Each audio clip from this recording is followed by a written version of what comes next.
So I think what we have to start from is that the motivation under capitalism is to make profit, and I think that's quite a crucial place to start, and is where I'll end up. And I think from that point, it means that in the ruling class, there's differing attitudes to climate change.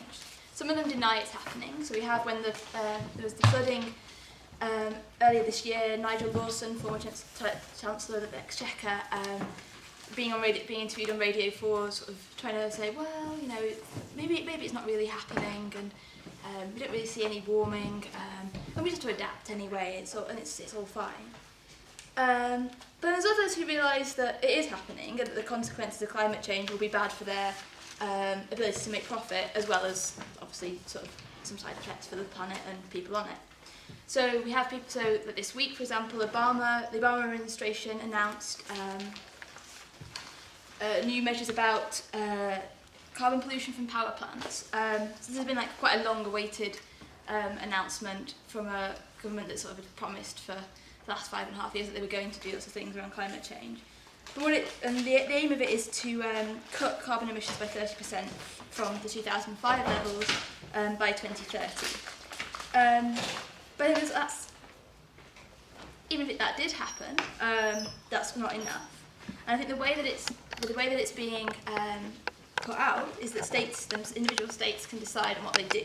So in theory, one state might decide to close down all of their coal power stations, put lots of solar and wind power there. But they could also do things like carbon trading, so that means that energy producers don't have to do anything, and they can just offset it in some other ways. And so you get these sort of market solutions there. Now the Republicans in the US are obviously very upset about even this sort of small measures, sort of talking about a war on coal. And they're sort of coming up with very bizarre arguments which are sort of claiming that they're championing the underdog against this sort of elite that wants to sort of stop the planet being destroyed. And I think we've seen over the last, for many years actually, various climate summits which have had they haven't gone anywhere near what's in that. So Copenhagen in 2009, the Rio 20 Plus summit a couple of years ago, which didn't implement a time frame to do anything. George Monbiot described as the greatest collective failure of leadership since the First World War. And I think that they're doing things like setting the limits too low, and even in those situations, people aren't coming anything near those. There's the conference in Paris in 2015, which I think is quite an important point to return back to, and maybe we can discuss a bit in the discussion, because I think that where we have seen movement on anything, it has been through the putting pressure from below. I think one of the things that many governments try and do around climate change is shift the blame onto individuals, and some environmentalists will go along with this. So consumerism, the problem is the problem, people wanting to buy various things. And so then the solutions often suggested become individualistic. So it's things like turning the lights off, using energy-saving light bulbs, recycling, getting locally produced food. And obviously these aren't bad things, and if people are in a position to do them, then they should.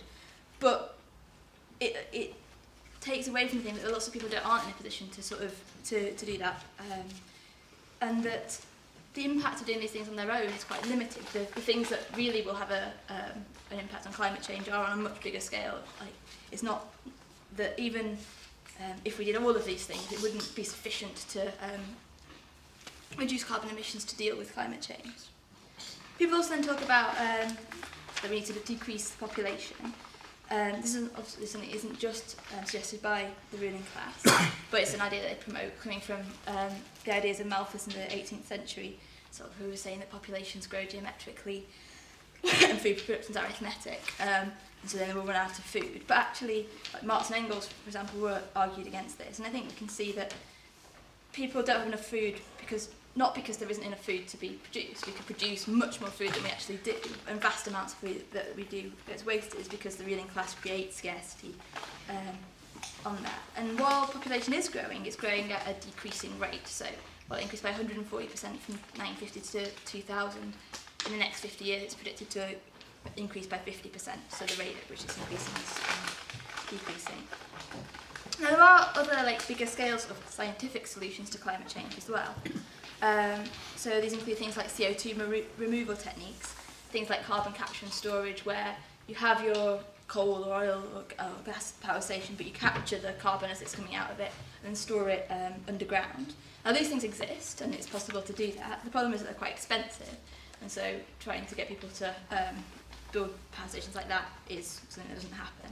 And then there's the question about how do you store CO2? What will be the effect of if you put it somewhere where there might be earthquakes? Will it escape and that kind of thing? So that's quite a there is quite problems with that, and it probably won't happen on the timescale that we need it to happen to deal with climate change. There's other sort of things like geoengineering, which at some points can sound a bit fantastical and probably are. So some of these focus on trying to change things about the reflectivity of the surface of the Earth. So that's called the albedo, where you get light, so the energy that's coming from the sun, you want to reflect more of it back up into the atmosphere, reflect it off the surface of the Earth, and try and cool the planet that way. So doing things like painting tops of buildings white, covering the Sahara with sort of a shiny material, or putting salt crystals into clouds and making them more reflective and whiter.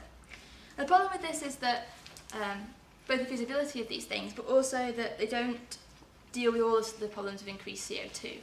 It's not just warming, but it's also things like acidification of oceans, for example, which means that you can't store as much CO2 in the oceans in the first place, and so it increases the effects of the problems of that, and as well as destroying a major sink for CO2 there.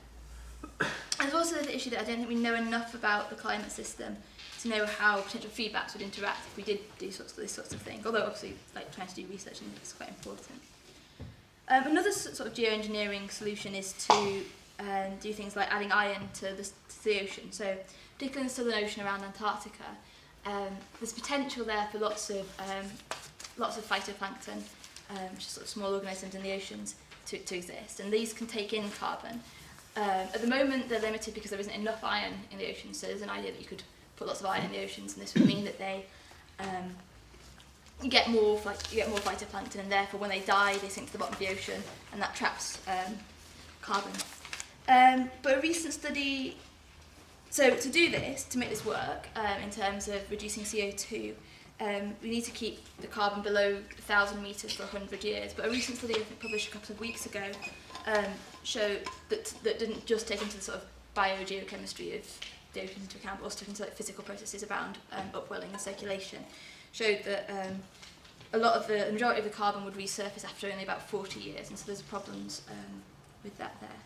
And there's also then a wider problem about if we sort of present the solutions to climate change as something in a vacuum from society, that as if it's just some sort of scientific fix, and it doesn't take into account the reasons that we're having climate change in the first place.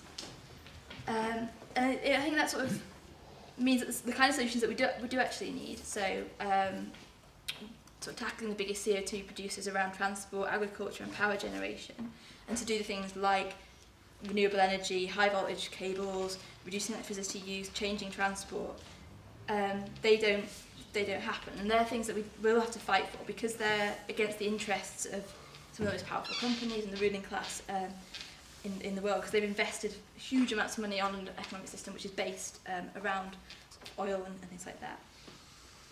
And I think while the ruling class do have an interest in stopping climate change because it threatens the stability of global capitalism, but they're not able to provide a solution to this without sort of dampening down the momentum of capital accumulation, and therefore we see that capitalism has always led to environmental degradation, and the natural environment under capitalism gets used as a way to make profit or as a rubbish dump for sort of things that the system doesn't need. And it means because businesses take short-term decisions that then have longer irrational consequences, that we see the damage that causes to the environment. We see it overproduction and waste and things like that. And I think that means that we won't find a solution to climate change within the system, capitalism, that's causing it in the first place. And so I think while we need to put pressure on the ruling class to adopt solutions that might go to some way to reducing the devastating impact of climate change, which means that we have to be at things like the Paris Conference in 2015. We have to sort of keep on putting that pressure there. Within those sort of campaigns and within what we're doing there, we have to raise arguments against the capitalist system, which puts profit before people and planet, and sort of be there to say that there is a different system that we could have in place that would be better for both people and planet. Thank you very much, Amy. Exactly.